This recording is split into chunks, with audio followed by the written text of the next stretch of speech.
This is day 10 of PT 365. So start करते हैं next topic से. Next is green energy open access rule 2022. तो इसके बारे में हम लोग पहले भी रीड कर चुके हैं. लास्ट जो पीटी था उसमें भी था और आता रहता है इसके बारे में न्यूज़. ठीक है. So green energy open access rule these have been notified by the government for promoting generation purchase and consumption of green energy. ठीक है, इसीलिए नाम वो ग्रीन एनर्जी ओपन एक्सेस रखा है. अब ओपन एक्सेस का मतलब क्या है? सो ओपन एक्सेस का मतलब ये है कि हम इलेक्ट्रिसिटी का जो एक्सेस है वो एक नॉन डिस्क्रिमिनेटरी नेचर में प्रोवाइड करें to all the stakeholder in terms of electricity usage. तो इलेक्ट्रिसिटी यूसेज में स्टेक होल्डर कौन कौन होते हैं? एक तो हो गया कंज्यूमर जो इलेक्ट्रिसिटी कंज्यूम कर रहा है, फिर इलेक्ट्रिसिटी जो जनरेट कर रहा है जिन्हें हम जेनकोस के नाम से जानते हैं, जनरेटिंग कंपनीज. ठीक है. फिर डिस्कॉम्स होती है जो कि जो डिस्ट्रीब्यूशन का जो काम करती है वो कंपनीज. तो ये सारे कंपनीज जो है स्टेक होल्डर है. तो इन सबको कैसे जो ग्रीन एनर्जी है उसे एक्सेस करवाना है टू द कंज्यूमर्स या डिस्ट्रीब्यूटर्स, उसको कैसे डिस्ट्रीब्यूट करें, उन सब के बारे में ये ओपन एक्सेस बनाया गया है. सो इन रूल्स के अंडर अभी रिसेंटली प्रमोट किया जा रहा है generation purchase and consumption of green energy including waste to energy plants. Right. So अगर let's say I am a consumer in the sense कि मैं कोई इंस्टीट्यूट हूँ. ठीक है, मैं एक इंस्टीट्यूट चला रहा हूँ और मैं चाहता हूँ मेरे इंस्टीट्यूट में मैं सिर्फ ग्रीन एनर्जी इस्तेमाल करूँ. ग्रीन एनर्जी मतलब रिन्यूएबल एनर्जी जो कि लेट्स से सोलर एनर्जी या विंड एनर्जी या वेस्ट टू एनर्जी प्लांट से प्रोड्यूस हुई है, वो वाली एनर्जी सिर्फ मैं एक्सेस करना चाहता हूँ. मैं नहीं चाहता मेरे इंस्टीट्यूट में कोई थर्मल पावर प्लांट से ली हुई एनर्जी आए. फॉर दैट रीजन मेरे पास ये ऑप्शन है कि मैं अपने डिस्कॉम को जाके बोल सकता हूँ कि मुझे रिन्यूएबल एनर्जी चाहिए या ग्रीन एनर्जी चाहिए. तो ऐसे में वो जो डिस्कॉम है उसे मुझे प्रोवाइड करनी पड़ेगी green energy because he is obligated under this green energy open access rule. लेकिन इसका ये मतलब नहीं है कि हर कोई बंदा फिर जाकर डिस्कॉम्स के पास बोले कि नहीं मुझे भी ग्रीन एनर्जी दो.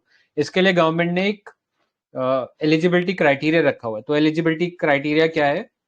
ये जो क्राइटेरिया पहले 1 मेगावाट था लेकिन अब उसे रिड्यूस करके 100 किलोवाट तक कर दिया गया. राइट. सो अगर मेरी यूसेज जो है वो अराउंड 100 किलोवाट्स तक है तो फिर only then I can go and start purchasing the green energy from the discom. Otherwise I would not be eligible. Right. So ये पता होना चाहिए. बाकी ऐसा कोई कैप नहीं है. कोई भी कंज्यूमर जो कि इस अमाउंट ऑफ एनर्जी परचेज करना चाहता है वो जाके ले सकता है. तो उसमें कोई डिस्क्रिमिनेशन नहीं है. Further this is only on voluntary basis. कोई भी कमर्शियल या इंडस्ट्रियल कंज्यूमर के ऊपर ऐसा नहीं है कि कोई प्रेशर है कि they should purchase the renewable energy या ग्रीन एनर्जी. उनके लिए वॉलंटरी है. मतलब जो कंज्यूमर है उसके लिए वॉलंटरी है. However the companies involve in the distribution या जनरेशन उनके ऊपर ऑब्लिगेशन है जिसे आप आरपीओ के नाम से भी जानते हो, which is called the renewable purchase obligation. Right. For example I am a distributor company या डिस्कॉम कंपनी. तो मेरे ऊपर ये ऑब्लिगेशन है कि मैं सर्टेन अमाउंट ऑफ एनर्जी जो है वो परचेज करूंगा रिन्यूएबल एनर्जी के लिए या रिन्यूएबल एनर्जी सोर्सेज से परचेज करूंगा. राइट. तो उनके ऊपर ऑब्लिगेशन है. और ऑब्लिगेशन क्यों है वो भी आपको पता है क्योंकि इनिशियली ये कंपनीज जो थी डिस्कॉम ये परचेज ही नहीं करती थी रिन्यूएबल कंपनीज से क्योंकि उनका सप्लाई जो था थोड़ा सा कॉस्टली था इनिशियली. फिर उनका जो सप्लाई था कभी कभी डिस्क्रीट होता था. डिस्क्रीट इन द सेंस के दिन में मिल रहा है सोलर एनर्जी के केस में बट रात में नहीं मिल रहा है. तो एक कॉन्टिन्यूस सप्लाई नहीं मिलता था या इंटरमीडिएट सप्लाई मिलता था जिसके चक्कर में वो लेते ही नहीं थे इनसे. तो ऐसे में जो फाइनेंशियल सब्सिडीज दी जा रही थी रिन्यूएबल एनर्जी के लिए वो कहीं ना कहीं काम नहीं कर रही थी क्योंकि उनसे डिस्कॉम्स आगे परचेज ही नहीं कर रहे थे. तो ये चीज इंश्योर करने के लिए कि जो डिस्कॉम्स है वो आगे इलेक्ट्रिसिटी रिन्यूएबल एनर्जी के फॉर्म में दे, उस पर्पज के लिए हम लोगों ने रिन्यूएबल परचेज ऑब्लिगेशन उन पे डाल दिया. क्लियर. तो याद रखना कंज्यूमर्स के ऊपर कोई ऑब्लिगेशन नहीं है लेकिन जो डिस्ट्रीब्यूटर्स है उनके ऊपर ऑब्लिगेशन है under the renewable purchase obligation. अब एक चीज याद रखना, ग्रीन हाइड्रोजन और ग्रीन अमोनिया भी इसके अंदर डाल दिए गए. यानी अगर कोई डिस्कॉम इन्वेस्ट कर रही है या खरीद रही है ग्रीन हाइड्रोजन या ग्रीन अमोनिया तो they will also be considered under the renewable purchase obligation. Clear. तो ये याद रखना. बाकी टोटल एनर्जी मिक्स हम लोगों ने बार बार डिस्कस किया हुआ है, एक बार फिर से डिस्कस कर लेते हैं. सो रिन्यूएबल एनर्जी की बात करें तो solar energy currently makes up over the half of the India's renewable energy capacity with wind accounting for almost 1/3. ठीक है. तो ज्यादा पोर्शन सोलर का है, उसके बाद विंड आता है सेकंड नंबर पे. क्लियर. आगे चलो नेक्स्ट आर्टिकल पे. कुछ other alternative fuels which were in news जो हमें पता होना चाहिए. तो रिसेंटली नेचुरल गैस के बारे में उसका जो कंजम्पशन लेवल है वो डिक्रीज हुआ. तो ये एक रिपोर्ट में पता लगा. अब वो कम हुआ ज्यादा हुआ वो ज्यादा काम का नहीं है। थोड़ा सा नेचुरल गैस के बारे में अपने को पता होना चाहिए। तो नेचुरल गैस आपको पता है कलरलेस ओडरलेस गैस होती है which is mixture of hydrocarbons. तो हाइड्रोकार्बन्स इसमें इथेन मीथेन ब्यूटेन पेंटेन वगैरह ये सारे आपको हाइड्रोकार्बन्स मिलते हैं। इसके अलावा कुछ अमाउंट में carbon dioxide helium hydrogen sulphide but बहुत कम अमाउंट में होती है। ज्यादा अमाउंट में आपको ये हाइड्रोकार्बन गैसेज ही देखने को मिलेंगी। ठीक है, सो ये पता होना चाहिए। और इसके कैरेक्टरिस्टिक के बारे में पता है तो अपने को पता है घरों के अंदर जैसे पाइपलाइन के थ्रू आती है राइट पीएनजी वगैरह। तो these are corrosive non corrosive not toxic and high ignition temperature and narrow flammability range. ठीक है, तो ये इनकी फिजिकल कैरेक्टरिस्टिक रहती है। मिलती कहाँ से नेचुरल गैस? तो कन्वेंशनल सोर्सेज क्या है, जैसे हम ऑयल निकालते हैं वैसे ही आप लार्ज जो लेयर्स ऑफ रॉक्स होती है उनमें कहीं पे ये ट्रैप्ड होती है विद द क्रूड ऑयल। ठीक है, क्रूड ऑयल के साथ जैसे हम उसका निकालने का प्रोसेस चालू करते हैं तो सबसे पहले नेचुरल गैस निकलती है उसमें। अनकन्वेंशनल सोर्सेज की बात करें तो शेल रॉक्स होते हैं, सैंडस्टोन या अदर सेडिमेंट्री रॉक्स में कभी कभी ट्रैप्ड होती है। इसके अलावा कोल बेड मीथेन। ठीक है, जब कोल की जब माइनिंग होती है तो कोल बेड के अंदर कभी कभी ये वाली गैस ट्रैप्ड होती है। आजकल हम लोगों ने इसके भी एक्सप्लोरेशन लाइसेंसेस देने लग गए हैं कोल बेड मीथेन के। ये आपको पता ही होगा, इसके एक्सप्लोरेशन और जो माइनिंग लाइसेंस है वो इसके लिए भी हम दे रहे हैं कोल बेड मीथेन के लिए। तो ये पता होना चाहिए। So this is about the natural gas जो हमें जानकारी होनी चाहिए। आगे चलते हैं, नेक्स्ट एक फ्यूल देखो डाई मिथाइल ईथर। अभी न्यूज में था बिकॉज आईआईटी कानपुर ने एक अभी रिसेंट एक्सपेरिमेंट में एक ट्रैक्टर को चलाया using the di methyl ether. तो डाई मिथाइल ईथर के बारे में पता होना चाहिए। कभी कभी ये नए नए केमिकल्स के बारे में भी यूपीएससी पूछ लेता है। तो याद रखना di methyl ether again is a colourless non toxic and highly flammable gas. तो डाई मिथाइल ईथर के नाम से आपको दिमाग में आ जाना चाहिए कि दिस इज एन हाइड्रोकार्बन। ठीक है, तो हाइड्रोकार्बन जनरली आपको कलरलेस नॉन टॉक्सिक और हाईली फ्लेमेबल गैसेस की फॉर्म में देखने को मिलेंगे राइट। और can be handled as liquid when lightly pressurise. ठीक है, तो लाइट प्रेशर रहेगा तो लिक्विड की फॉर्म में रहेंगे। और जनरली इसे कैसे बनाया जा सकता है? By converting natural gas organic waste या biomass into syn gas. Syn gas हमारे लिए इंपॉर्टेंट है। सिन गैस जो है हम कोल से भी निकाल सकते हैं। ठीक है, कोई बता सकता है कोल से सिन गैस कैसे निकल सकता है? Any idea? ये कॉन्सेप्ट न्यूज में था।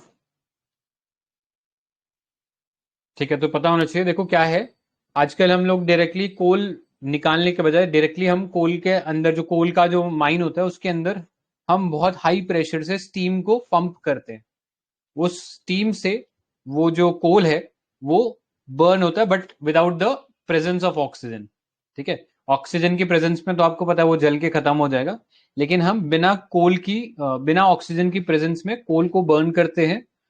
कैसे? स्टीम का इस्तेमाल करके।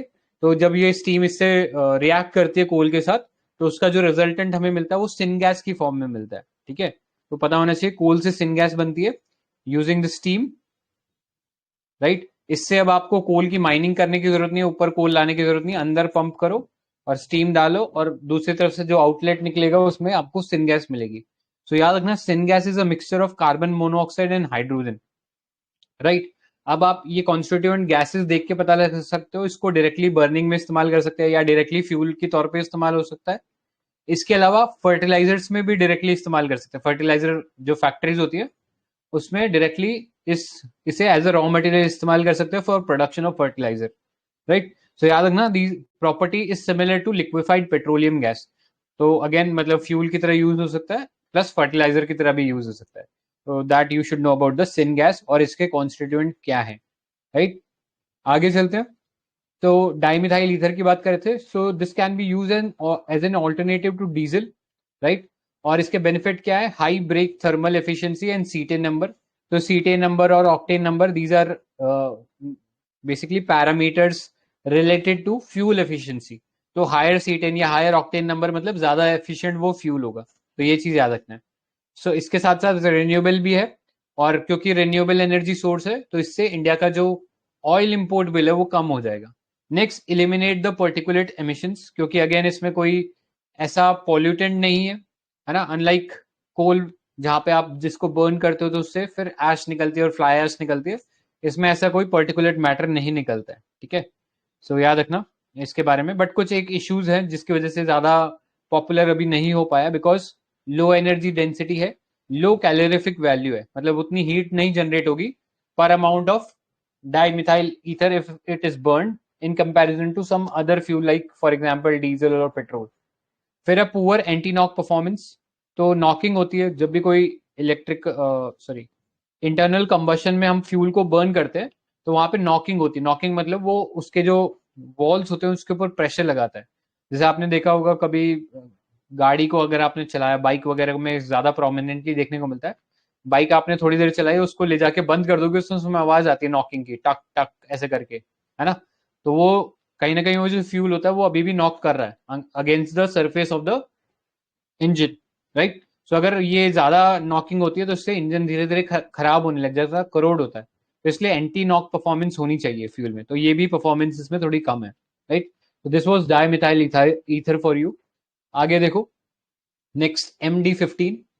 सो MD15 वॉज मिथेनॉल डीजल 15। ये अभी नया टाइप का फ्यूल है जो कि इंडियन रेलवेज का जो research design and standard organisation है RDSO along with the IOC which is the Indian Oil Corporation जो इंडिया का PSU है या ऑयल मार्केटिंग कंपनी है, तो दोनों ने मिलकर डिजाइन किया है MD15 को, राइट। तो इसमें क्या है, इसमें 15% मिथेनॉल है, 71% मिनरल डीजल है और 14% कपलर एडिटिव्स है, ठीक है। तो ये कॉम्बिनेशन है जिसके इस्तेमाल से हम जो है ट्रेन में जो फ्यूल है उसको इस तरीके से यूज कर सकते हैं। तो यहाँ पे जो डीजल है उसका कहीं ना कहीं कंजम्पशन कम होगा, और डीजल का कंजम्पशन कम होगा तो ऑटोमेटिक सी बात है इंडिया का जो इम्पोर्ट बिल है वो भी रिड्यूस होगा, राइट। सो इतने पार्ट में कोई डाउट या कोई एडिशन है तो बताइए। डीजल के लिए क्या है target year ethanol blending programme में? इथेनॉल ब्लेंडिंग प्रोग्राम तो अपने को पता और होना चाहिए कि 2025। नहीं, 2030 है। हाँ, 2030 10%। वो पेट्रोल के लिए हाँ आप जो बोल रहे हो? हाँ करेक्ट। पेट्रोल के लिए इट इज 2025, ठीक है। सो ये क्लियर पता होना चाहिए। कल भी हम लोगों ने फ्लेक्स फ्यूल लास्ट टाइम हम लोगों ने फ्लेक्स फ्यूल के बारे में बात किया था, राइट। तो वहां से थोड़ा सा अपने को आइडिया होना चाहिए कि ये इथेनॉल ब्लेंडिंग टारगेट्स क्या हैं, क्लियर। ऊपर वो कोल्ड बेड मीथेन करके था, तो उस पे भी एक PYQ आया हुआ है। तो कोल्ड बेड मीथेन ये प्योर होता है या कुछ इम्प्योरिटीज भी होती है इसमें? इम्प्योरिटीज भी होती हैं। हाँ, मतलब सिर्फ मीथेन नहीं होता, इसके साथ प्रोपेन, ब्यूटेन और कार्बन डाइऑक्साइड भी होता है। बट इसमें एक नोट करने वाली बात है, इसमें नेचुरल गैस का कोई भी कंडेंसेट नहीं होता, but shell gas purely methane होता है उसमें। तो इसी के बेस कुछ स्टेटमेंट्स थे 2014 में। करेक्ट। सो ये पता होना चाहिए। एंड इसके अलावा ना हम लोगों ने एक ऑर्गेनाइजेशन देखा यहाँ पे रेलवेज के अंदर, RDSO research design standard organisation. तो यही PT डिस्कशन में हम लोगों ने इसके बारे में पहले भी डिस्कस किया है। तो बता सकते हो इसने अभी रिसेंट में कोई करंट अफेयर्स में कोई डेवलपमेंट हो जो हम लोगों ने पढ़ा है, इसने जो बनाया हो।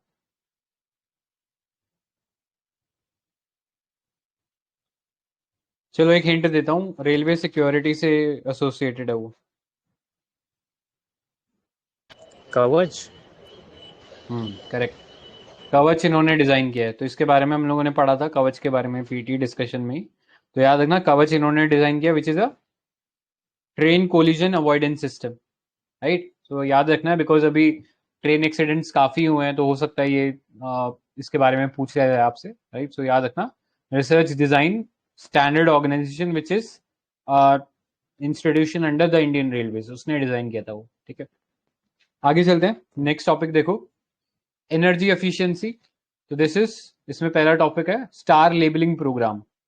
सो गवर्नमेंट ने अभी रिसेंटली लॉन्च किया है star labelling programme for solar photovoltaic modules, ठीक है।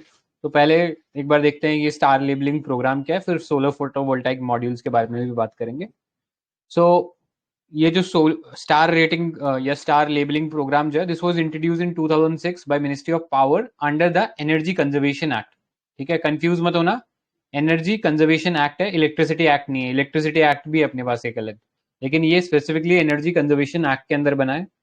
नेक्स्ट इसमें एक आइडिया था, ये था कि हम कंज्यूमर को एक इन्फॉर्म्ड चॉइस प्रोवाइड करें कि अगर वो जो प्रोडक्ट परचेज कर रहा है वो कितना ज्यादा इलेक्ट्रिसिटी एफिशिएंट है, राइट। तो उससे उसका जो बिल आएगा, इलेक्ट्रिसिटी बिल कितना कम आएगा, राइट। तो ये एक आइडिया देने के लिए ले मैन टर्म्स में, राइट, आप सिर्फ स्टार रेटिंग बताते हो 1 से लेके 5 के बीच में, उसके हिसाब से जो कंज्यूमर उसको एक बेटर या इन्फॉर्म्ड चॉइस मिलेगा और उसके अकॉर्डिंग वो प्रोडक्ट को परचेज कर सकता है, राइट। तो ये पता होना चाहिए। इम्प्लीमेंटेशन कौन कर रहा है इसको, तो इम्प्लीमेंटेशन इसके लिए कर रहा है bureau of energy efficiency, BEE. तो इसके अंदर अभी तक 15 ऐसे अप्लायंसेस थे जिसके ऊपर मैंडेटरी स्टार लेबलिंग या स्टार रेटिंग देना जरूरी था, और वॉलेंट्री 20 जो इक्विपमेंट्स थे या प्रोडक्ट्स थे उनके ऊपर वॉलेंट्री बेसिस पे, मतलब अगर ऑर्गेनाइजेशन देना चाहती है तो वो दे सकती है, ठीक है। सो इससे फायदा क्या हुआ, इससे हमें एमिशन रिडक्शन देखने को मिला, almost 58 million ton of CO2 per annum. ये अगेन फैक्ट काम का नहीं है, बट एक जनरल इन्फॉर्मेशन देने के लिए बता रहा हूँ, ठीक है। अब लिस्ट ऑफ अप्लायंसेज इक्विपमेंट्स, तो इसमें आप देख सकते हो जो बड़े बड़े हैवी ड्यूटी इक्विपमेंट्स होते हैं जनरली सबके ऊपर आपको स्टार रेटिंग मिलेगा, जैसे रेफ्रिजरेटर हो गया, डीप फ्रीजर हो गया, एयर कंडीशनर्स हो गए, राइट, कोई फ्लोरोसेंट लैंप्स वगैरह हो गए, एलईडी लैंप्स हो गए, इन सब के ऊपर आपको स्टार रेटिंग मिलेगी। फिर दूसरी तरफ कुछ वॉलेंट्री प्रोडक्ट्स हैं जैसे कि माइक्रोवेव ओवन हो गया, सोलर वाटर हीटर हो गया, एयर कंप्रेसर, तो इनके ऊपर आपको वॉलेंट्री बेसिस के ऊपर स्टार रेटिंग मिल सकती है, ठीक है। अभी गवर्नमेंट ने जो है ये इंट्रोड्यूस किया है for the solar photovoltaic modules, ठीक है। अब उसके बारे में देखते हैं। तो इससे सिटीजन्स को ये चॉइस, मतलब सिटीजन्स को इससे ये समझ में आएगा कि कौन सा सोलर फोटोवोल्टाइक मॉड्यूल हम ले जिससे हम ज्यादा इफिशिएंटली लाइट एनर्जी को इलेक्ट्रिकल एनर्जी में कन्वर्ट कर पाएंगे, राइट। क्योंकि हर जो फोटोवोल्टाइक मॉड्यूल है वो बराबर अमाउंट में सनलाइट सनलाइट से इलेक्ट्रिसिटी नहीं प्रोड्यूस करता। वो डिपेंड करता है कि उसमें किस टाइप का मटेरियल यूज किया गया, किस टाइप की टेक्नोलॉजी यूज करी गई है। तो उसके अकॉर्डिंग हर सोलर फोटोवोल्टाइक मॉड्यूल जो है वो एक अलग अमाउंट ऑफ इलेक्ट्रिसिटी प्रोड्यूस कर सकता है, राइट। सो इनिशियली ये जो स्टार रेटिंग प्रोग्राम चालू किया गया है for these photovoltaic modules, this will B voluntary for 2 years, याद रखना। वॉलेंट्री होगा पहले 2 सालों के लिए, उसके बाद तीसरे साल से दिस वुड बी कंपल्सरी, उनको डेफिनेटली ये डालना पड़ेगा, राइट। तो आपके दिमाग में क्लियर होना चाहिए, अभी 2 सालों के लिए केवल वॉलेंट्री है, उसके बाद ही कंपल्सरी हो जाएगा, राइट। तो ये पता होना चाहिए। इसके अंदर भी अगेन 1 से 5 की रेटिंग मिलेगी, और इससे अंदाजा ये है गवर्नमेंट का या बीई का, ये अंदाजा है कि इससे इलेक्ट्रिसिटी जनरेशन जो है वो 35% हम इंक्रीज कर सकते हैं। क्योंकि जब लोग खरीदने जाएंगे तो वो उनकी कोशिश यही रहेगी कि वो 5 स्टार रेटेड जो सोलर फोटोवोल्टाइक मॉड्यूल्स है वो खरीदें, और जब वो ऐसे एफिशिएंट फोटोवोल्टाइक मॉड्यूल्स खरीदेंगे तो डेफिनेटली उनका जो इलेक्ट्रिसिटी जनरेशन है वो इंक्रीज होगा, ठीक है। नेक्स्ट देखो, ब्यूरो ऑफ एनर्जी एफिशिएंसी के बारे में बात करते हैं। तो याद रखना, this is a statutory body established in 2001 under the provision of Electricity Conservation Act 2001, ठीक है। तो याद रखना ये स्टार लेबलिंग वाला जो प्रोग्राम है इसी एक्ट के अंदर रन कर रहे हैं, और ये जो बॉडी है ब्यूरो ऑफ एनर्जी एफिशिएंसी ये भी इसी के अंडर क्रिएट की गई है, राइट। इसका हेडक्वार्टर दिल्ली में है और works under the ministry of power, ठीक है। तो ये याद रखना। अब बहुत सारे और भी इनिशिएटिव ये जो बीई है रन करता है वो पता होना चाहिए अपने को, ठीक है। सो इसके बारे में देखते हैं। पहला देखो, India's energy conservation building code. तो इसमें इंटरनेशनल एनर्जी एजेंसी ने साइट किया कि इंडिया का जो एनर्जी कंजर्वेशन बिल्डिंग कोड है वो काफी एफिशिएंट है, specially among the developing countries, ठीक है। सो इसलिए ये चीज जो था ये न्यूज में था, और this was release by Bureau of energy efficiency under ministry of power. तो इसमें कुछ मिनिमम एनर्जी स्टैंडर्ड्स बताए गए हैं कि कैसे हम जो न्यू कमर्शियल बिल्डिंग्स है उसके लिए कैसे जो एनर्जी कंजर्वेशन है उसको इंश्योर कर सकते हैं, ठीक है। तो याद रखना, एनर्जी कंजर्वेशन बिल्डिंग कोड। इससे पहले हम लोगों ने एक फ्रेमवर्क देखा था कॉल्ड गृहा, याद है, किसने लॉन्च किया है गृहा, या किस पर्पस के लिए था? आईजीबीसी, नहीं इंडियन ग्रीन बिल्डिंग काउंसिल। नहीं नहीं नहीं, टेरी ने किया था ना। क्या क्या? हाँ, टेरी प्लस मिनिस्टर ऑफ रिन्यूएबल थी शायद। हाँ करेक्ट। तो ये आप जो पहले बोला ना IGBC, that was for green building code, ठीक है। वो ग्रीन बिल्डिंग इंडिया के अंदर जो मैनेज करना है लीड सर्टिफिकेशन वगैरह उसके लिए इंडियन ग्रीन बिल्डिंग काउंसिल था, ठीक है, आईजीबीसी, राइट। तो अभी ना कभी भी कोई आप हार्डवेयर का सामान खरीदने जाओगे, जैसे अभी रिसेंटली मैंने प्लाईवुड एक परचेज किया था, तो उस पर मैंने अभी रिसेंटली चेकआउट किया कि उसके ऊपर ये आईजीबीसी का जो है उन्होंने स्टैंप लगा रखा था कि वो कंपनी जो है that is member of this IGBC, Indian green building council, तो वो उसका मेंबर है, राइट। सो ये आपको ऐसे भी कोई भी बड़ा हार्डवेयर सामान खरीदने जाओगे तो डेफिनेटली आपको उसके ऊपर, अगर अच्छा कंपनी का खरीदोगे तो उस पर आपको डेफिनेटली आईजीबीसी का लिखा हुआ मिल जाएगा कि ये बेसिकली ग्रीन बिल्डिंग काउंसिल के मेंबर है। और गृहा क्या है, टेरी ने डिजाइन किया है एक ग्रीन बिल्डिंग फ्रेमवर्क, ठीक है। सो ये अपने को याद रखना है। तो अभी हम बात करें एनर्जी कंजर्वेशन बिल्डिंग कोड की, तो ये किसने डिजाइन किया, ये ब्यूरो ऑफ एनर्जी एफिशिएंसी ने बात किया। ग्रीन बिल्डिंग एक बहुत कॉम्प्रिहेंसिव टर्म है, उसमें बहुत सारी चीजें आती है, उसमें ग्रीन मटेरियल भी आ जाता है, उसमें एनर्जी कंजर्वेशन भी आ जाता है, उसमें और भी बहुत सारी डिफरेंट चीजें आती है which is related with sustainable building infrastructure. But यहाँ पे केवल हम लोग एनर्जी कंजर्वेशन के बारे में बात करें, तो यहाँ पे याद रखना ब्यूरो ऑफ एनर्जी एफिशिएंसी ने इसको रिलीज किया है, right. And this will apply to both government and private commercial building with certain specification, right. So ये पता होना चाहिए। एंड अभी जो है इसका नाम चेंज कर दिया गया है, अभी इसका नाम जो है energy conservation and sustainability building code रख दिया गया। अब ये जो कोड है this now applies to office and residential buildings also, right. पहले ये केवल कमर्शियल और गवर्नमेंट बिल्डिंग्स पे लग रहा था, लेकिन अब ये रेजिडेंशियल बिल्डिंग्स के ऊपर भी लगेगा because of the amendment that was done in 2022 under the energy conservation amendment act. तो ये इंपॉर्टेंट है, याद रखना अपने को, ठीक है। सो अभी तक वैसे कोई एक्सप्लिसिटली सवाल इस पार्ट से तो नहीं पूछा गया, बट डेफिनेटली जो सस्टेनेबल इंफ्रास्ट्रक्चर है और एनर्जी कंजर्वेशन है डेफिनेटली लाइमलाइट में रहता है, बिकॉज हम चाहते हैं हमारा कार्बन फुटप्रिंट कम हो, ठीक है। पंचामृत में भी टारगेट्स है फिर इन सब से related, for that reason this becomes all the more important, clear. आगे चलते हैं, नेक्स्ट देखो, state energy efficiency index SEEI।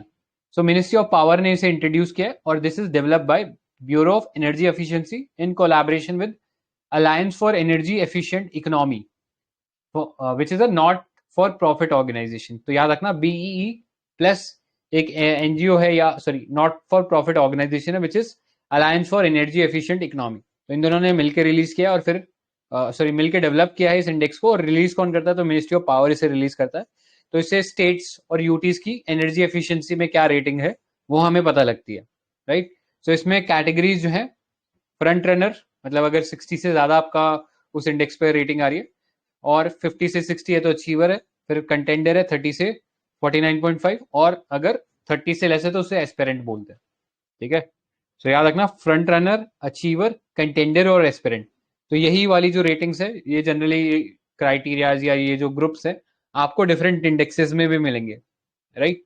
So instead of saying कि कोई पुअर परफॉर्मर है, हम कहते हैं कि ये एस्पेरेंट है, तो थोड़ा यूफेमिज्म है, यूफेमिज्म समझते हो ना, कि बेसिकली एक पॉजिटिव टर्म रखो ताकि ऐसे किसी को ना लगे कि हम पीछे रह गए, तो उसकी जगह हम पुअर परफॉर्मेंस की जगह हम बोल रहे हैं कि एस्पिरेंट है, ठीक है। कोई बहुत अच्छा परफॉर्म कर रहा है तो उसे टॉप परफॉर्मर की जगह हम बोल रहे हैं कि फ्रंट रनर है, राइट। सो यूफेमिज्म है ताकि किसी स्टेट को ऐसा ना लगे कि हम बहुत ज्यादा बैकवर्ड है, राइट।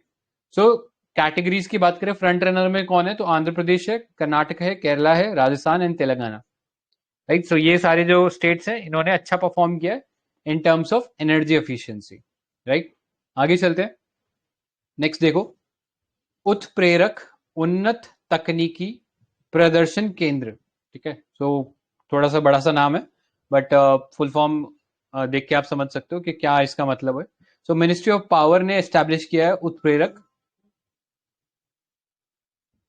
मिनिस्ट्री ऑफ पावर ने एस्टैब्लिश किया Utprerak as a centre of excellence to accelerate adoption of energy efficient technology in Indian industry, right. So एक सेंटर ऑफ एक्सीलेंस की तरह तैयार कर रहा है इसे, और ये इंश्योर करेगा कि हमारा जो कंपनीज है या जो इंडस्ट्री है वो एनर्जी एफिशिएंट टेक्नोलॉजीज को अपनाए। तो ये सेटअप किसने किया, ये again bureau of energy efficiency ने इसे सेटअप किया। तो इसमें कैसे बेसिकली सेंटर ऑफ एक्सीलेंस में बेसिकली कोई नई टेक्नोलॉजी जो आ रही है उसके बारे में अवेयरनेस क्रिएट करेंगे, टेक्निकल कैपेसिटी शोकेस करेंगे, उससे रिलेटेड जो नॉलेज रिपोजिटरी होनी चाहिए वो प्रोवाइड करेंगे फॉर इंडस्ट्री प्लेयर्स ताकि वो उसे अडॉप्ट कर सके, ठीक है। तो याद रखना एक सेंटर ऑफ एक्सीलेंस बनाया गया for Energy efficient technologies, clear. उत्प्रेरक। आगे चलते हैं। नेक्स्ट देखो, नेशनल ये efficient. Bureau of energy efficiency कौन से एक्ट के अंडर बना है? Energy conservation act. करेक्ट। तो इस पे भी एक 2016 में इजी वाला PYQ था वैसे। उसमें बोला था कि स्टार लेबल कौन से मतलब नेम दिए थे, लगता है सीलिंग फैंस, इलेक्ट्रिक गीजर्स और फ्लोरोसेंट लैम्प्स। तो वैसे इजी था, तीनों को लगता है स्टार लेबल। करेक्ट।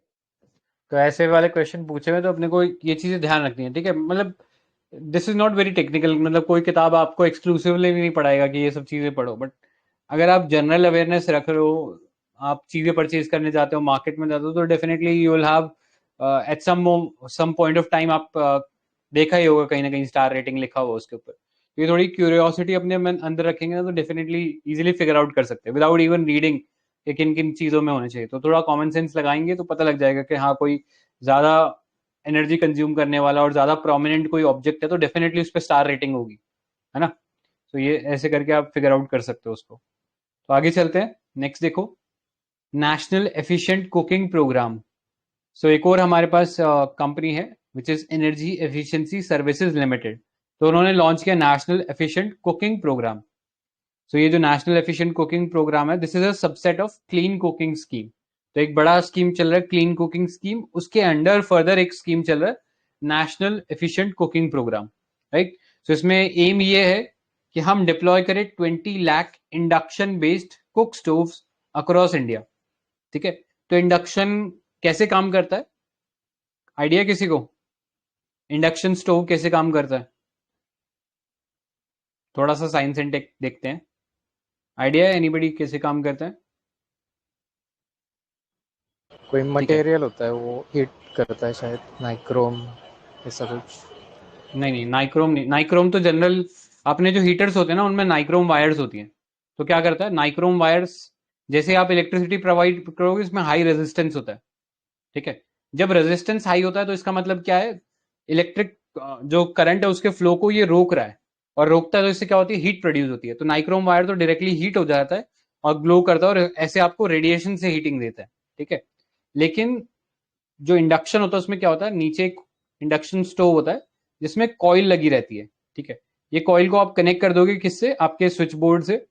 यहाँ पे आप जैसे इसके ऊपर एक लोहे का वेसल रख दोगे, ठीक है, लोहे का, स्टील का, राइट। जैसे ये आप वेसल रखोगे तो क्या होगा, ये जो करंट इसमें से फ्लो हो रहा था, क्योंकि यहाँ पे एक कॉइल है, मैग्नेटिक कॉइल है, तो वो इलेक्ट्रिसिटी ट्रांसफर करेगी इन द यूटेंसिल, ठीक है। उस बर्तन में जैसे ही ट्रांसफर होगा तो उसमें, क्योंकि न्यूटन का थर्ड लॉ कहीं ना कहीं यहाँ पे भी लगता है कि अगर कोई ऑब्जेक्ट है जिसके अंदर कोई फ्लो नहीं हो रहा है इलेक्ट्रिक करंट, तो वो इनिशियली रेजिस्ट करेगा उसको। तो उसके अंदर कुछ एक फॉर्म ऑफ करंट पहले प्रोड्यूस होता है जो धीरे धीरे हीटिंग प्रोड्यूस करता है, ठीक है। उस हीटिंग से वो वेसल जो हीट हो जाता है। तो अगर कभी आप नॉर्मली लेट्स से आपने कोई यूटेंसिल नहीं रखा है, आप वो जो स्टोव है उसके ऊपर हाथ रख दोगे तो आपको कोई दिक्कत नहीं होगी। लेकिन जैसे ही आपने उसके ऊपर बर्तन रख दिया तो वो गर्म होने लग जाएगा, ठीक है। तो इस तरीके से इंडक्शन काम करता है। सेम कॉन्सेप्ट कहीं ना कहीं वायरलेस चार्जिंग में भी होता है, वहां पे भी एक इंडक्शन कॉइल लगी रहती है जो कि ट्रांसफर करता है द चार्ज या electricity from the device to your phone, ठीक है। लेकिन क्योंकि फोन के अंदर एक बैटरी लगी हुई है तो वो सारी एनर्जी चार्ज होने में इस्तेमाल होती है। लेकिन जो हम यूटेंसिल रखते हैं उसमें ऐसा कुछ नहीं होता, उसमें सिंपली वो हीट प्रोड्यूस होती है from the electric current that is transferred, ठीक है। तो इस तरीके से इंडक्शन काम करता है। तो याद रखना, एक कॉइल होती है जिससे ये इलेक्ट्रिक करंट जो है ट्रांसफर करते हैं हम लोग, राइट। सो इतना इसमें पता होना चाहिए। राइट, सो इंडक्शन कुकिंग से फायदा क्या होगा, कोई इसमें अलग से आपको बाय प्रोडक्ट नहीं रिलीज होगा, क्लीन फ्यूल मिल रहा है, क्लीन सॉरी क्लीन कुकिंग इस सेंस में हो रही है क्योंकि आप इलेक्ट्रिसिटी सप्लाई कर रहे हो, उससे कोई बाय प्रोडक्ट नहीं मिल रहा, राइट। और क्योंकि इलेक्ट्रिसिटी अब हर जगह अवेलेबल है ना, तो इसलिए कुकिंग फ्यूल को डिप्लॉय करना ज्यादा कन्वीनियंट है as compare to providing the natural gas या एलपीजी सिलेंडर से बेटर है कि हम लोग ये कुकिंग फ्यूल प्रोवाइड कर दें। सो फोकस है non solar electricity based induction cook stoves aligning with go electric initiative of the ministry of power. तो गो इलेक्ट्रिक कैंपेन भी अपने को पता होना चाहिए। This aims to create awareness on e mobility ecosystem and benefits of electric cooking through information communication and educative activities, ठीक है। So go electric campaign भी मिनिस्ट्री ऑफ पावर रन कर रही है। इसमें ई मोबिलिटी इकोसिस्टम मतलब जो electric scooties या इलेक्ट्रिक मोबिलिटी रिलेटेड जो भी कार्स है, व्हीकल्स है, वो सबको भी प्रमोट किया जा रहा है विद द इलेक्ट्रिक कुकिंग। तो इलेक्ट्रिक कुकिंग में आपका ये जो कुक स्टोव्स है ये जनरली देखने को मिलेंगे। ठीक है, नेक्स्ट देखो, अब हम बात करते हैं इस एनर्जी एफिशिएंसी सर्विसेज लिमिटेड के बारे में। So this is a PSU which is a joint venture of 4 PSUs. कौन कौन सी इसमें? एनटीपीसी है, पावर फाइनेंस कॉर्पोरेशन है, आरईसी है, और power grid corporation of India. तो इन सब ने मिलकर ये जो है इसको एस्टैब्लिश किया इस कंपनी को। ठीक है, तो याद रखना this is under the ministry of power. और इसके अलावा ये जो एनर्जी एफिशिएंसी सर्विसेज लिमिटेड है, कुछ और स्कीम्स भी रन करी है, जैसे Unnat Jyoti by affordable LEDs for all. ठीक है, एलईडीज आपको याद होगा उजाला स्कीम के अंदर हम सस्ते में एलईडीज प्रोवाइड कर रहे थे, राइट? सो याद रखना है, not to be confuse with Ujjwala. Ujjwala क्या है? उज्ज्वला कौन सी स्कीम था? एलपीजी का था ना? करेक्ट। वो तो एलपीजी सिलेंडर्स के लिए है। कई बार ना लोग कंफ्यूज हो जाते हैं उज्ज्वला और उजाला के बीच में। तो याद रखना, उजाला इज फॉर अफोर्डेबल एलईडीज, ठीक है, और उज्ज्वला सिलेंडर्स के लिए था, राइट? इसके अलावा स्ट्रीट लाइटिंग नेशनल प्रोग्राम है, smart meter national programme, right? ये सारे प्रोग्राम्स भी energy efficiency services limited run कर रहा था, तो पता होना चाहिए। आगे चलते हैं। इसमें एक एडिशन है, एनएपीसीसी मिशन है ना, उसका एक national mission on enhance energy efficiency करके हैं। तो वो भी दो मतलब इम्प्लीमेंटेशन बॉडीज हैं, EESL और ब्यूरो ऑफ एनर्जी एफिशिएंसी, ये इम्प्लीमेंट करती है वो मिशन 2011 से। करेक्ट करेक्ट, तो वो भी पता होना चाहिए। मतलब जहाँ पे भी एनर्जी एफिशिएंसी की बात है ना, तो दो ऑर्गेनाइजेशन आपके दिमाग में तुरंत क्लिक हो जानी चाहिए, BE bureau of energy efficiency और दूसरा एनर्जी एफिशिएंसी सर्विसेज लिमिटेड। ठीक है, तो याद रख लेना। अब आगे चलते हैं, नेक्स्ट देखो, एनर्जी ट्रांजिशन इंडेक्स। तो ये इंडेक्स कौन निकालता है? ये वर्ल्ड इकोनॉमिक फोरम निकालता है, WEF, in collaboration with Accenture, release the report title fostering effective energy transition 2023 and energy transition index. ठीक है, तो दिमाग में क्लियर आ जाना चाहिए, वर्ल्ड इकोनॉमिक फोरम ये इंडेक्स या ये जो रिपोर्ट है इसको निकालता है। सो ये ब्रॉड अगर बात करें, इसके 3 पैरामीटर्स होते हैं। पहला इक्विटी, कि सबको बराबर एक्सेस होना चाहिए, सिक्योरिटी और सस्टेनेबल होना चाहिए। ठीक है, इन 3 ब्रॉड पैरामीटर्स के ऊपर डिजाइन किया जाता है। फिर फ्रेमवर्क की बात करें तो फ्रेमवर्क में ये बात करता है रेगुलेशन और पॉलिटिकल कमिटमेंट्स के बारे में, फाइनेंस और इन्वेस्टमेंट के बारे में, education and human capital, infrastructure और इकोनॉमी और इनोवेशन।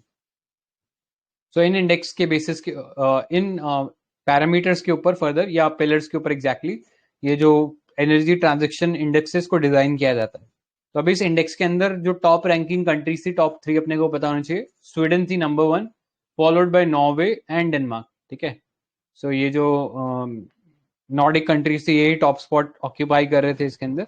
और India has been ranked at 67th place out of 120 countries, right? तो इंडिया की प्लेस 67 था। अपार्ट फ्रॉम दैट एक अच्छा न्यूज ये था कि इंडिया और Singapore are the only 2 countries making advances in all aspects. जितने भी एस्पेक्ट हम लोगों ने देखे, चाहे पॉलिटिकल कमिटमेंट देखा, फाइनेंस देखा, ह्यूमन कैपिटल देखा, इंफ्रास्ट्रक्चर, इनोवेशन, इन सभी पैरामीटर्स के ऊपर अच्छा परफॉर्म कर रहे थे इंडिया और सिंगापुर।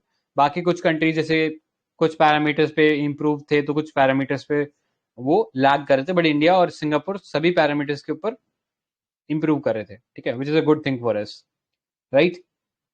सो इससे ज्यादा इसमें कुछ काम का नहीं है। आगे चलते हैं, नेक्स्ट देखो, next heading for you is sustainable agriculture. So sustainable agriculture में पहला टॉपिक आप देखो, which is certification of organic products.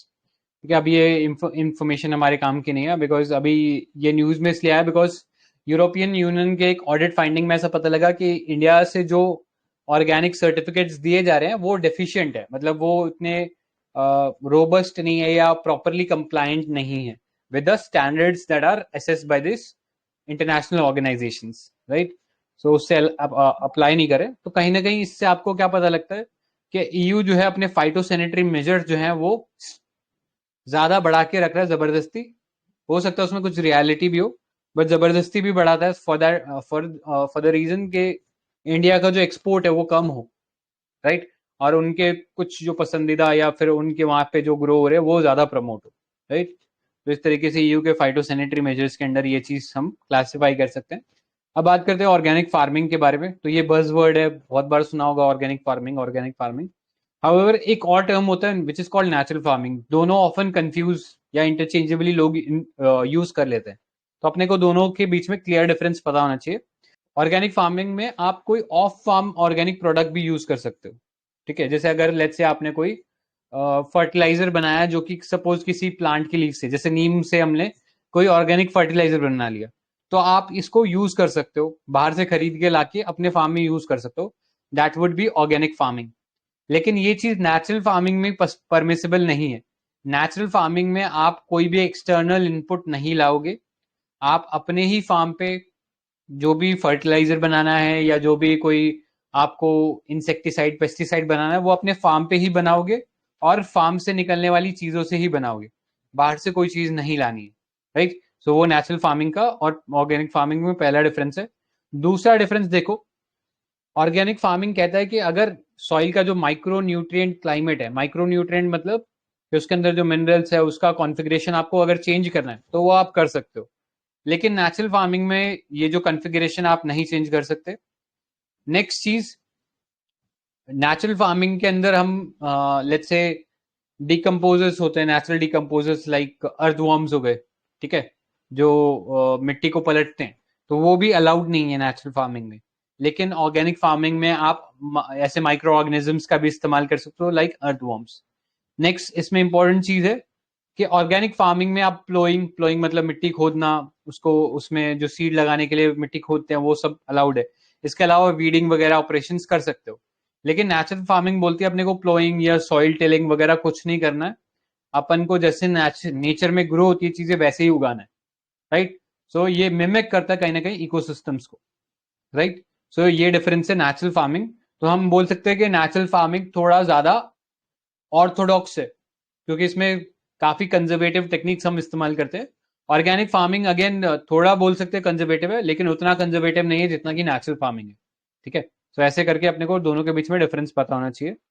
अब बात करते हैं status of organic farming in India. तो highest number of organic farmers in the world India के अंदर है, according to the economic survey of 2023, right. ये याद रखना, 44.3 लैक्स जो फार्मर्स हैं इंडिया के अंदर वो ऑर्गेनिक है, with 59.1 lakh hectares under organic cultivation। तो नंबर ऑफ ऑर्गेनिक फार्मर्स सबसे ज्यादा इंडिया में है। नेक्स्ट चीज अगर हम बात करें, इंडिया में पहला जो स्टेट था विच बिकेम 100% ऑर्गेनिक स्टेट, मतलब यहाँ पे कोई केमिकल बेस्ड फर्टिलाइजर हम लोग इस्तेमाल नहीं कर रहे थे, वो स्टेट कौन सा था? सिक्किम था। उसके बाद बहुत सारे और स्टेट्स ने ज्वाइन कर लिया, जैसे गोवा बन गया है और लक्षद्वीप बन चुका है, ठीक है। बट पहला कौन सा था? सिक्किम था, ये पता होना चाहिए, राइट। आगे चलते हैं, नेक्स्ट देखो ऑर्गेनिक प्रोडक्ट सर्टिफिकेशन। तो अब देखो ऑर्गेनिक बना रहे हैं तो मार्केट है डेफिनेटली उसके लिए, इसीलिए हम लोग बना रहे हैं। और क्योंकि ऑर्गेनिक बनाने में बड़ा टाइम लगता है, मतलब बहुत सारा इन्वेस्टमेंट लगता है, प्लस रिस्क भी है, राइट। सो ऑर्गेनिक फार्मिंग से रिलेटेड जो प्रोडक्ट्स है उसका ऑथेंटिसिटी इंश्योर करने के लिए हम लोगों को कुछ सर्टिफिकेशन लाने पड़े, ठीक है। अक्रॉस द वर्ल्ड बहुत सारे सर्टिफिकेशन है, बट इंडिया ने अपने खुद के सर्टिफिकेशन बनाए। जैसे पहला देखो, national programme for organic production, NPOP। तो ये इंडिया का खुद का प्रोग्राम है जिसके अंदर सर्टिफिकेशन दिए जाते हैं फॉर द ऑर्गेनिक फार्मिंग। तो it involves accreditation of certification bodies, standard for organic production, promotion of organic farming and marketing.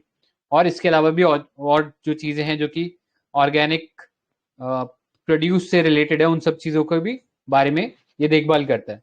तो कोई भी एजेंसी जो कि सर्टिफिकेट देना चाहती है अंडर NPOP, तो उसका एक्रेडिटेशन भी इसके अंडर होगा, स्टैंडर्ड्स भी कैसे ऑर्गेनिक प्रोडक्शन होगा उसके बारे में जो स्टैंडर्ड्स है वो भी आपको इसमें मिलेंगे। सो ये जो NPOP है, this is recognised by the European commission and Switzerland. तो याद रखना है, वो बाहर की एजेंसी भी हमें रिकॉग्नाइज करी है हमारे इन एफर्ट्स को। और कौन इंप्लीमेंट कर रहे हैं NPOP? तो याद रखना, एपेडा इसको इंप्लीमेंट कर रहा है। एपेडा क्या है? This is agriculture and process food products export development authority. और कौन सी मिनिस्ट्री के अंडर है? तो ये भी पता होना चाहिए, this is under ministry of commerce and industries, right. तो याद रखना, एक्रेडिटेशन भी करता है, स्टैंडर्ड्स भी डिफाइन करता है फॉर ऑर्गेनिक फार्मिंग, NPOP। और कौन सी मिनिस्ट्री के अंडर है? Ministry of ministry of commerce and industry, और उसको इम्प्लीमेंट कौन करा? तो एपिडा उसको इम्प्लीमेंट करा। नेक्स्ट देखो, participatory guarantee system in India, PGS India. So ये वाला अगेन एक सर्टिफिकेशन सिस्टम ही है। सो इसमें हम इंश्योर करते हैं production of organic products that take place in accordance with the laid down quality standards. तो इसके अंदर एक डॉक्यूमेंटेड लोगो या एक स्टेटमेंट आपको मिलता है अगर आप इससे अपने आप को रजिस्टर करवाते हो तो ये किसने लॉन्च किया? ये मिनिस्ट्री ऑफ एग्रीकल्चर और फार्मर्स वेलफेयर ने लॉन्च किया। ठीक है, तो याद रखना, ऊपर एनपीओपी देखा था वो मिनिस्ट्री ऑफ कॉमर्स रन कर रहा है, but participatory guarantee system of India ये रन कर रहा है ministry of agriculture and farmer welfare. तो याद रखना, यहाँ पे कोई थर्ड पार्टी सर्टिफिकेशन की आपको जरूरत नहीं पड़ती। यहाँ पे कोऑपरेटिव के हिसाब से ही आपको ये जो पार्टिसिपेटरी गारंटी सिस्टम है इसके अंदर एक सर्टिफिकेशन मिल जाता है। ठीक है, तो लोकल ग्रुप्स ही जो है आपको सर्टिफाई करते हैं, आपको किसी थर्ड पार्टी की जरूरत नहीं पड़ती, अनलाइक द एनपीओपी। एनपीओपी के अंदर आपको एक थर्ड पार्टी की जरूरत पड़ती जो आपको सर्टिफिकेशन देती, लेकिन यहाँ पे आपको थर्ड पार्टी की जरूरत नहीं है। यहाँ पे आपस में लोकल ग्रुप्स जो है वो एक दूसरे को ये रेटिंग दे देते हैं। ठीक है, इसके अलावा इंडिया ने एक लोगो भी डिजाइन किया विच इज जैविक भारत लोगो। जैसे हमारा होता है ना हॉलमार्क होता है, right, egg mark for agriculture products, तो वैसे ही हम लोगों ने एक जैविक भारत प्रोडक्ट भी बनाया स्पेसिफिकली फॉर ऑर्गेनिक प्रोडक्ट्स। तो ये किसने लॉन्च किया? ये फसाई ने लॉन्च किया, food safety standards authority of India. इन्होंने ये लोगो जो है लॉन्च किया to communicate adherence to the national organic standard. तो ये जो प्रोडक्ट्स हैं जो कि पार्टिसिपेटरी गारंटेड स्कीम या फिर ये जो एनपीओपी, इसके अंडर जो प्रोडक्ट्स आते हैं, दोनों ये प्रोडक्ट्स जो है लोगो लगा सकते हैं जैविक भारत का। क्लियर है? इतने पार्ट में कोई डाउट या कोई एडिशन तो बताइए।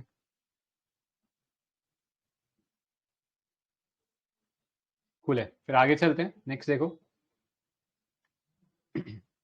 नेक्स्ट है नेशनल कोऑपरेटिव्स ऑर्गेनिक लिमिटेड। तो नाम से पता लग रहा है एक कंपनी है। तो ये कंपनी ने अभी ऑर्गेनिक फूड प्रोडक्ट्स के लिए एक नया ब्रांड नेम लॉन्च किया जिसका नाम है भारत ऑर्गेनिक्स, राइट। तो जैसे ब्रांड नेम होता है ना, जैसे एप्पल है तो आगे वो आईफोन के ब्रांड नेम से अपने मोबाइल फोन्स बेच रही है, या सैमसंग जो है वो गैलेक्सी ब्रांड नेम से अपने मोबाइल फोन बेच रहे हैं। तो वैसे ही हम लोग एक ब्रांड बना रहे हैं भारत ऑर्गेनिक्स नाम से, राइट। तो इसके अंदर अभी हम लोगों ने कुछ प्रोडक्ट्स लॉन्च किए जैसे तूर दाल, चना दाल, शुगर, राजमा वगैरह ये लॉन्च किया है, राइट। तो कॉन्सेप्ट ये है कि एक रूफ के अंडर ही आपको डिफरेंट ऑर्गेनिक प्रोडक्ट्स जो वो एक रूफ के अंडर ही मिल जाए। तो एक नेटवर्क ऑफ रिटेल आउटलेट्स बना जाएगा जिसके थ्रू हम जो है इन ऑर्गेनिक प्रोड्यूस को मार्केट कर सकते हैं। सो याद रखना, एनओसीएल जो है this is one of the 3 cooperatives जो कि गवर्नमेंट ने सेटअप करी है for the promotion of such products. तो इसके अलावा और कुछ कॉपरेटिव्स जो अपने को पता होनी चाहिए, जैसे नेशनल कोऑपरेटिव एक्सपोर्ट लिमिटेड है, भारतीय बीज सहकारी समिति लिमिटेड। तो ये कुछ कॉपरेटिव्स अभी रिसेंटली गवर्नमेंट ने बनाए हैं, राइट। तो 2 तो ये रहे, और इससे पहले हम लोगों ने नेशनल कोऑपरेटिव ऑर्गेनिक लिमिटेड देख लिया। ठीक है, तो थोड़ा सा एनओसीएल के बारे में और डिस्कस करते हैं। So this was established in 2023 under the multi state cooperative society act 2002।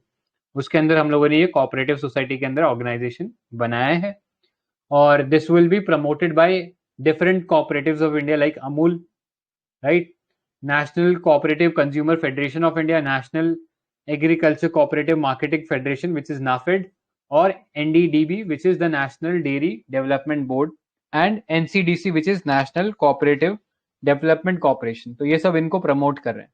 ठीक है, सो याद रखना about the national cooperatives organic limited, NCOL।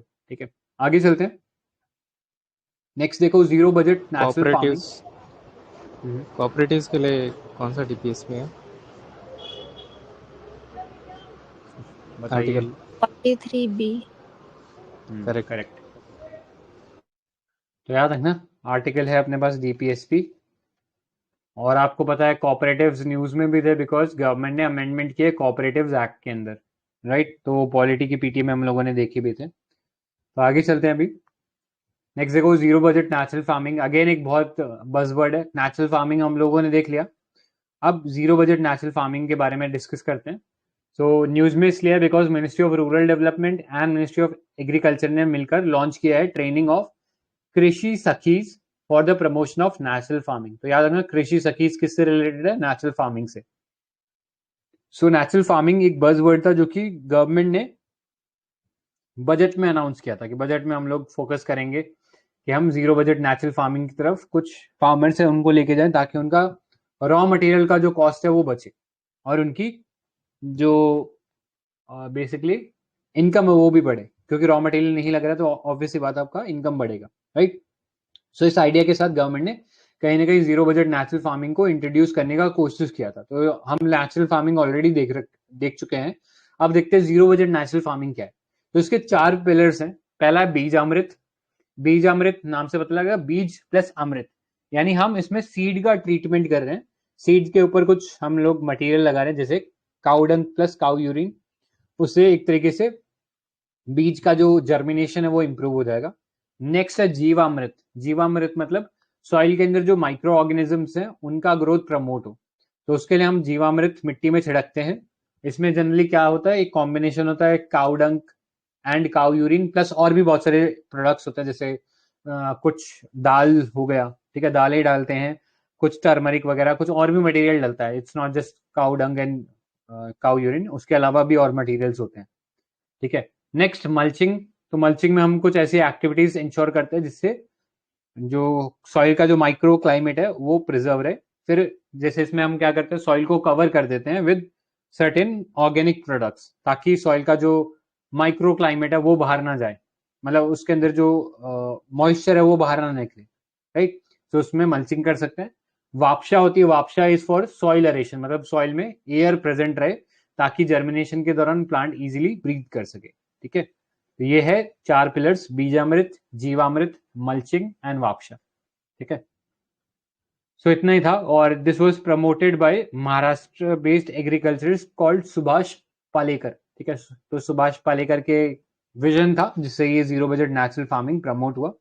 M यही है कि फार्म के अंदर जितने भी प्रोडक्ट्स होते हैं उन्हीं के थ्रू हम लोग कुछ चीजें डेवलप करें ताकि बाहर से कुछ हमें अलग से इनपुट ना डालना पड़े। So this was promoted in the union budget 29-20, right.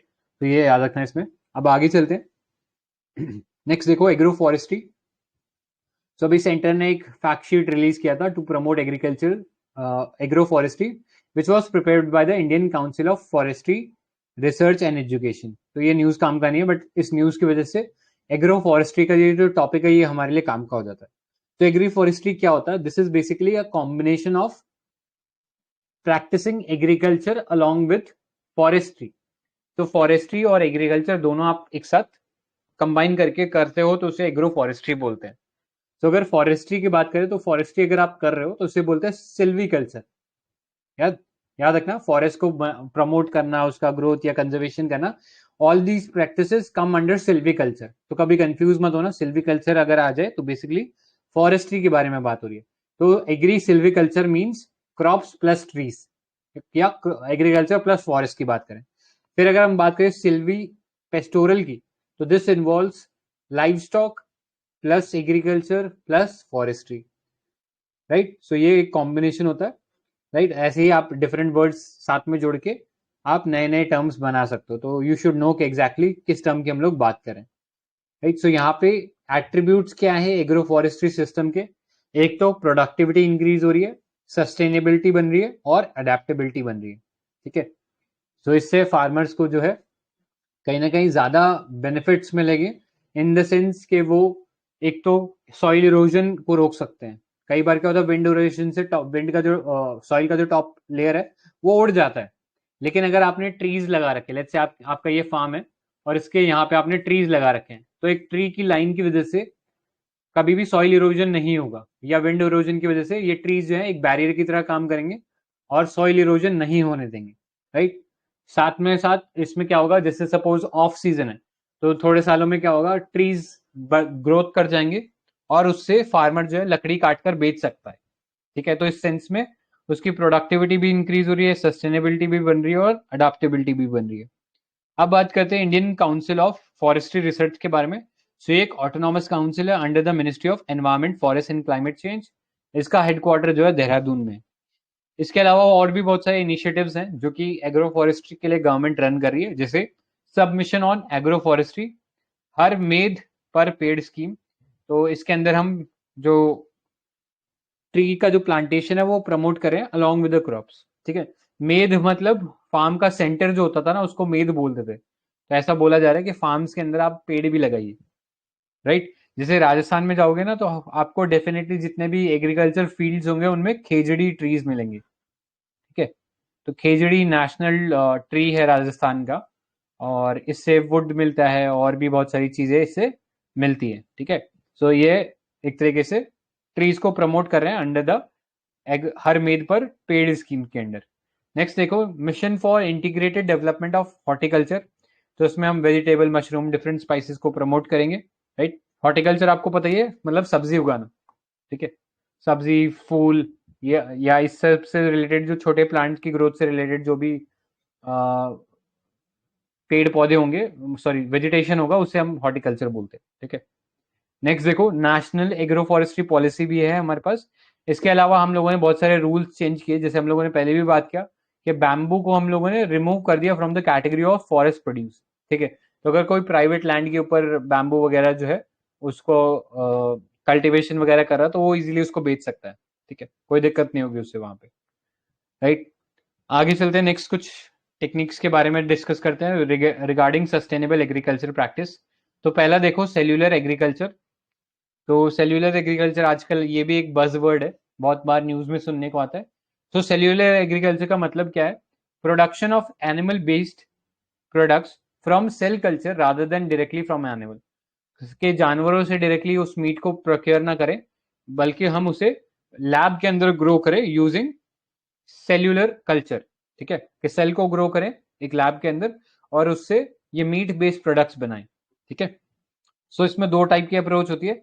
एक तो सेल कल्टीवेशन कर दो, मतलब डायरेक्टली सेल्स को ग्रो करो, राइट। सो इससे मीट प्रोड्यूस हो सकता है। या आप प्रिसीजन फर्मेंटेशन भी कर सकते हो, जिसे हम ए सेल्यूलर बोलते हैं।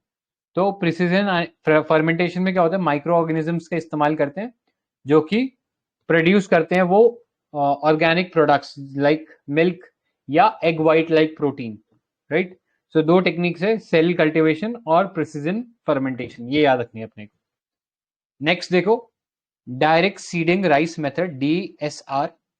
सो DSR काफी न्यूज में रहता है, बिकॉज कहीं ना कहीं ये जो ग्लोबल वार्मिंग है, ठीक है, सॉरी ग्लोबल वार्मिंग जो है उसको कहीं ना कहीं एड्रेस करने में ये हेल्प करेगा। अब ये कैसे करेगा वो आगे देखेंगे, पहले DSR के बारे में जान लो। तो जनरली क्या होता है, राइस की जब कल्टीवेशन होती है तो उसमें हम क्या करते हैं, नर्सरी में राइस के पौधों को उगाते हैं, फिर वहां से अप्रूट करके हम अपने फील्ड के अंदर स्टैंडिंग वाटर के अंदर इन्हें लगाते हैं, ठीक है, उसकी रुपाई करते हैं। सो याद रखना, rice seeds are sown directly into the field as opposed to the traditional method of growing seedlings in a nursery and then transplanting in a flooded field। तो ये तो ट्रेडिशनल प्रैक्टिस हो गई जो मैंने बताया कि आप नर्सरी से पौधे लेके आते हो और उन्हें फिर खड़े पानी के अंदर उनका रुपाई करते हो या उन्हें लगाते हो। बट डायरेक्ट सीडिंग में क्या कर रहे हो, डायरेक्टली आप सीड जो है अपने फील्ड में ही प्लांट कर रहे हो और फिर धीरे धीरे उससे पौधा जनरेट होगा, ठीक है। तो इससे एडवांटेज क्या है, इससे आपको सॉइल टिलिंग नहीं करना पड़ेगा, सॉइल को पलटने की जरूरत नहीं है, राइट। आप डायरेक्टली प्लांट कर सकते हो with in the field itself, और इससे क्या होगा, आपको खड़े पानी की जरूरत नहीं पड़ेगी। तो इससे वाटर कंजर्वेशन होगा, लेस मीथेन पॉल्यूशन होगा and it is less labour intensive. अब इसके डिसएडवांटेजेस क्या है, इसके अंदर हाई सीड डिमांड मिलती है, हायर वीड्स भी हो जाते हैं कई बार इसमें, और सबके लिए सुटेबल नहीं होता, राइट। सो याद रखना, इन DSR water is replaced by real chemical herbicides and in transplanting standing water acts as herbicides and prevent the growth of weeds, ठीक है। सो खड़े पानी का इस्तेमाल हम लोग इसलिए भी करते हैं कि जब इसके अंदर डायरेक्टली आप जो राइस के जो सेपलिंग्स है जो कि आप नर्सरी से लेके आए उनको डायरेक्टली आप प्लांट कर देते हो, ठीक है, खड़े पानी के अंदर, तो वहां पे वीड ग्रोथ नहीं हो पाता, राइट। क्योंकि खड़े पानी में वो वीड का जो सीड होगा कहीं ना कहीं उसे सांस लेने के लिए जगह नहीं मिलेगी, इसलिए वो ग्रो ही नहीं कर पाता। लेकिन डायरेक्ट सीडिंग के अंदर क्या होता है, क्योंकि आपने डायरेक्टली सीड लगा दिया तो डेफिनेटली चांस है कि कोई आसपास से कोई हर्बिसाइड जो है वो उसका कोई सीड उड़कर उसमें फील्ड के अंदर आ सकता है, इसलिए हर्बिसाइड्स लगाने पड़ते हैं आपको, ठीक है। हर्बिसाइड मतलब ऐसे केमिकल जो कि वीड्स को रोके, ठीक है। तो ये पता आना चाहिए, इसलिए ये एक डिसएडवांटेज है direct seeding of rice method में। इतने पार्ट में कोई डाउट या कोई इश्यू है या कोई एडिशन करना है तो बताइए। इससे रिलेटेड वो क्वेश्चन भी आया था, एक सिस्टम ऑफ राइस इंटेंसिफिकेशन करके 2022 में, उसके एडवांटेजेस पूछे थे, तो इजी वाला था। ऊपर हमने हॉर्टिकल्चर के बारे में भी देखा, तो नेशनल हॉर्टिकल्चर बोर्ड का हेडक्वार्टर कहाँ पे है?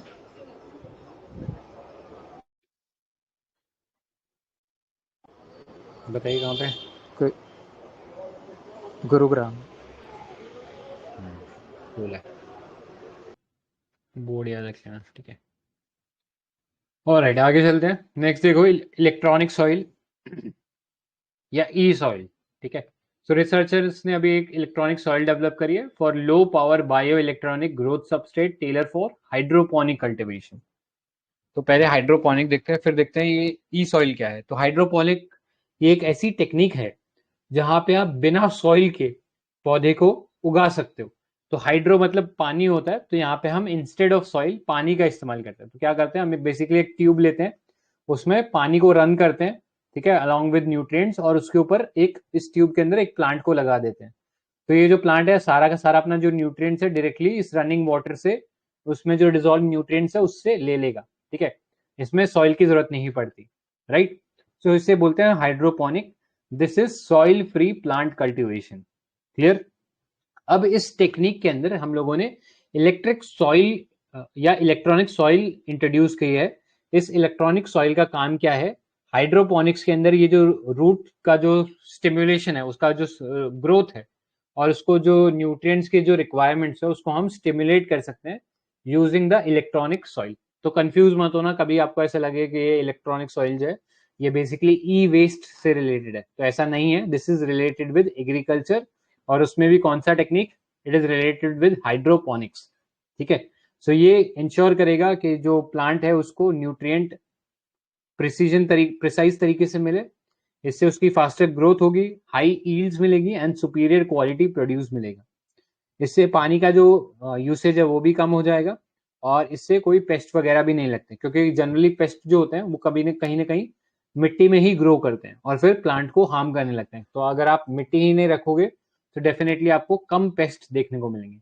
हाउएवर डिसएडवांटेज इसमें हाई कॉस्ट वगैरह रहता है, स्पेशल एक्सपर्टीज, और कभी कभी वाटर बॉर्न डिजीजेस का फैलने का खतरा रहता है, ठीक है, इन हाइड्रोपोनिक्स। तो ये पता होना चाहिए आपको, राइट। आगे चलते हैं। नेक्स्ट देखो, मियावाकी मेथड। ये आपने अगेन एक्वापोनिक, हाइड्रोपोनिक की तरह एक्वापोनिक। स्प्रे करते हैं शायद पानी को रूट्स में डायरेक्टली। नहीं, सेम ही है हाइड्रोपोनिक की तरह, लेकिन हाइड्रोपोनिक में हम सॉइल फ्री प्लांट कल्टीवेशन कर रहे हैं ना, इसमें फिश कल्टीवेशन भी आ जाएगा। फिश प्लस प्लांट्स, यस, जैसे क्या एक, हाँ करेक्ट। जैसे क्या हो सकता है कि ना, लेट्स से हम लोगों ने एक राइस कल्टीवेशन हम लोग कर रहे हैं, ठीक है। तो हम, आपको पता है राइस कल्टीवेशन में स्टैंडिंग वाटर की रिक्वायरमेंट होती है, राइट। तो हम क्या कर सकते हैं, इसके साथ हम लोग नीचे इसमें फिशेस भी डाल सकते हैं, ठीक है। तो फिशेस क्या करेंगी, आपको पता है कि फिशेस जो हैं वो अपना बाय प्रोडक्ट रिलीज करती है। By product in the sense वो यूरिया वगैरह रिलीज करती हैं, अपनी बॉडी में से अमोनिया निकालती है। तो अमोनिया जो है ये राइस के प्लांट जो है फिर उस अमोनिया को अपटेक कर सकते हैं फॉर नाइट्रोजन, राइट। तो इस तरीके से एक दूसरे को हेल्प करेंगे, और फिशेस के लिए वो एयर फिक्सेशन का काम भी कर सकते हैं ये राइस के जो प्लांट्स हैं, ठीक है। सो ये पता होना चाहिए एक्वापोनिक्स के बारे में। आगे चलते हैं। फिर देखो मियावाकी मेथड, ये अगेन टर्म बहुत बार आपने, कूल है। तो याद रखना एरोपोनिक्स, इसमें आप पानी को डायरेक्टली ट्यूब्स में सप्लाई करने की जगह हवा में स्प्रे कर देते हो, ठीक है, ताकि वहीं से प्लांट जो है उसको टेकअप कर लें। सॉइल से रिलेटेड कौन सी वो फ्लैगशिप स्कीम है गवर्नमेंट की जो कि इम्पोर्टेंट है? ऑयल हेल्थ कार्ड है। करेक्ट। तो उसमें कितने पैरामीटर्स हैं? बताइए। 12। 12 पैरामीटर्स हैं। तो इसमें याद रखना अपने पास macronutrients, micronutrients plus physical parameters, ये 3 कैटेगरीज हम लोग इसमें मेजर करते हैं। मैक्रोन्यूट्रिएंट्स तो आपको पता ही है, NPK, वो मैक्रोन्यूट्रिएंट हो गए नाइट्रोजन, फॉस्फोरस एंड पोटाश, ठीक है, हो गए 3 मैक्रोन्यूट्रिएंट। फिर माइक्रोन्यूट्रिएंट में सल्फर वगैरह आ जाएगा। फिजिकल पैरामीटर्स में क्या नापते हैं, जैसे हम नापते हैं उसमें कितना ऑर्गेनिक कंटेंट है, पीएच लेवल क्या है, इलेक्ट्रिक कंडक्टिविटी क्या है, राइट। सो ये सब चीजें हम नापते हैं इन फिजिकल पैरामीटर्स, और इसका एक हेल्थ कार्ड बना के दिया जाता है ताकि उसके अकॉर्डिंग आप सूटेबल फर्टिलाइजर आप ऐड कर सको, ठीक है। तो अब चलते हैं मियावाकी मेथड के ऊपर। तो मियावाकी मेथड काफी बार आपने सुना होगा, this is a technique from Japan. और इसके अंदर हम लोग क्या करते हैं, इसमें हम एक अर्बन एरिया के अंदर एक फॉरेस्ट प्रोड्यूस करते हैं छोटे से एरिया में, और जनरली उस एरिया में हम लोग नेटिव ट्रीज, श्रब्स और ग्राउंड कवर प्लांट जो उसका इस्तेमाल करते हैं। तो इससे हम एक डेंस कैनपी लेयर बनाते हैं of forest in a small urban land parcel, ठीक है। सपोज आपके पास कोई छोटा सा पार्क है, आप उसमें एक बहुत डेंस फॉरेस्ट उगा देते हो, तो इससे क्या होता है, कहीं ना कहीं ग्रीनरी जो है उस एरिया की वो बढ़ जाती है, राइट। आगे चलते हैं, नेक्स्ट देखो, recirculatory aquaculture system, RAS. So it is a technology in which water is recycled and reused after mechanical and biological filtration, right? So पानी को फिल्टर कर रहे हो मैकेनिकल और बायोलॉजिकल फिल्टरिंग से, और इसका इस्तेमाल कहाँ कर रहे हो, इन high density culture of various species of fishes, ठीक है। एक छोटे से लैंड पार्सल में आप बहुत सारी फिशेस को कहीं ना कहीं प्रमोट ग्रो कर रहे हो, राइट। तो आपको पता है फिशेस बहुत सारा अमोनिया रिलीज करेंगी, क्योंकि अगर आप बहुत सारी फिशेस छोड़ दोगे तो वो बहुत सारा अमोनिया रिलीज करेंगी, या और भी बहुत सारे ऑर्गेनिक जो है पोल्यूटेंट रिलीज कर सकती हैं, राइट। सो उनको साफ करना और उस पानी को वापस उसके यूज के लायक बनाने के लिए हम रिसर्कुलेटरी एक्वाकल्चर सिस्टम का इस्तेमाल करते हैं। तो इससे ऑपरेशनल कॉस्ट रिड्यूस हो जाती है, इससे क्लाइमेट रेजिलियंस आता है, और बहुत ब्रॉड रेंज ऑफ स्पीशीज को हम एक छोटे से एरिया में ग्रो कर सकते हैं, राइट। सो इसलिए फार्मर के लिए भी फायदा होगा, उसका भी इनकम ग्रोथ होगा, right. So this is recirculatory aquaculture system. Cool है। इतने पार्ट में कोई डाउट या कोई एडिशन तो बताइए। ऊपर वो एग्रो फॉरेस्ट देखा था ना हमने, तो mix farming and mix cropping में क्या डिफरेंस होता है, इस पे भी एक पीवाई क्यों आया हुआ है। मिक्स क्रॉपिंग तो एक ही फील्ड में अलग अलग crops, that is mix cropping. और मिक्स फार्मिंग में आई गेस कैटल ब्रीडिंग भी साथ में करते हैं, राइट। लाइव स्टॉक और एग्रीकल्चर दोनों साथ में होते हैं मिक्स फार्मिंग में।